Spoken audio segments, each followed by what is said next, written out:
국민들을 충격에 빠뜨린 사건이 일어났습니다. 중국 국적인 40대 남자가 얼굴도 모르는 행인을 마구 때려서 숨지게 했습니다. 또 한 가지 충격적이었던 것은 피해자가 목숨을 잃기까지 시간이 꽤 흘렀는데 수십 명이 거기를 지나갔는데 아무도 신고를 하지 않았었다는 것입니다. 돕지도 않았습니다. 이 사건 취재한 임성재 기자가 전화 연결돼 있습니다. 임 기자 나오십시오. 네, 사회일보입니다. 네. 참 가슴 아프고 또 놀랍기도 한 일인데요. 어떻게 된 것인지부터 좀 자세히 설명해 주시죠. 네, 사건이 발생한 건 어제 오전 6시쯤입니다. 지금 보시는 장면은 서울 구로동에 있는 공원 앞에서 이 중국 국적 42살 최모 씨가 피해자를 처음 마주치는 장면인데요. 이 최 씨는 공원을 지나고 있던 70대 어르신을 발길질로 쓰러뜨린 뒤 마구 때리기 시작합니다. 이 과정에서 현장 주변에 있던 도로 경계석을 들어 이 피해자에게 폭행을 가하기도 했습니다. 1분 넘게 폭행을 당한 피해자는 결국 현장에서 숨졌습니다. 곧바로 범행 현장을 벗어난 최 씨는 5분쯤 뒤 약 200m 떨어진 곳에서 이 손수레를 끌고 가던 또 다른 남성을 폭행했습니다. 두 번째 피해자가 가까스로 도망쳐 경찰에 신고했는데 이 현행범으로 최 씨를 체포하고 나니 이 직전 살인 사건의 범인이란 사실도 확인됐습니다. 네. 참, 저 사람이 마약을 한 상태였다면서요? 네, 당초 최 씨의 범행이 알려진 건 어제 오전 10시쯤이었습니다. 이때만 해도 최 씨가 일면식이 없던 피해자들에게 폭행을 가한 것으로 알려졌습니다. 당시 경찰 조사에서도 최 씨가 좀처럼 입을 열지 않는 등 이 비협조적인 태도를 보이면서 조사에 애를 먹은 것으로 전해졌는데요. CCTV 영상 등을 토대로 최 씨가 묻지마 폭행을 저질렀을 가능성이 큰 것으로 보고 있었습니다. 그런데 이 사건 발생 12시간이 지난 뒤 이 새로운 사실 하나가 드러났습니다. 최 씨에게 마약류 간이 시약 검사를 해보니 이 필로폰 양성 반응이 나온 겁니다.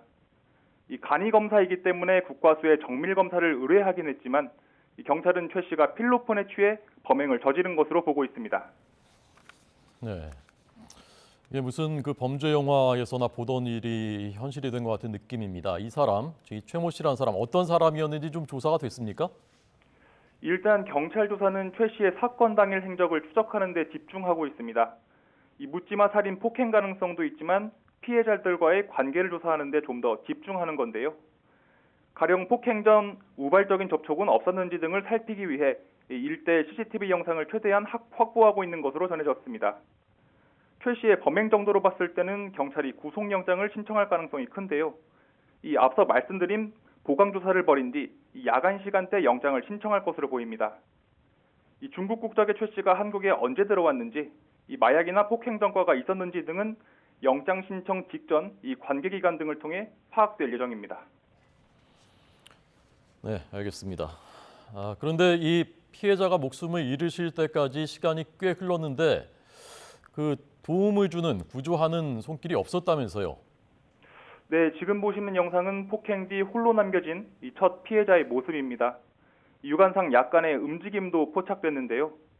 경찰과 소방이 도착하기 전 10여 분 동안 60명에 가까운 시민이 지나치지만 별다른 구호 활동을 벌이지 않았습니다. 쓰러진 피해자를 걱정하면서 응시하지만 이내 자리를 뜨거나 그냥 지나치는 행인이 많았습니다. 실제 경찰과 소방에 접수된 신고 건수를 확인해보니 총 2건에 불과했습니다. 최초 사망 사건의 피해자가 쓰러져 있는 것을 보고 한 시민이 소방당국에 한 건의 신고를 했고 나머지 신고는 폭행을 당한 두 번째 피해자가 스스로 신고한 경우였습니다.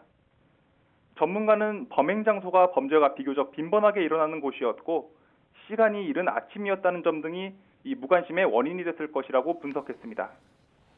네. 아침 6시 벌써 환한 시간이었습니다. 서울 시내에서. 참 시민들이 많이 불안하실 것 같습니다. 아무래도 현장 주변을 취재하면서 여러 주민을 만나게 됐습니다. 이 살인에까지 이른 폭행 사건에 두려움을 떨고 있는 분들이 많았는데요. 이 주민들은 불과 이번 사건 이틀 전에도 이 약국 흉기 난동 등 비슷한 범죄가 다수 일어났다고 불안감을 토로했습니다. 또 범행 지역이 이번 사건처럼 이 강력 범죄의 모습으로 자주 노출되다 보니 이 상권 등에 피해가 가지 않을지 걱정된다는 조심스러운 의견도 있었습니다. 지금까지 사회부에서 전해드렸습니다.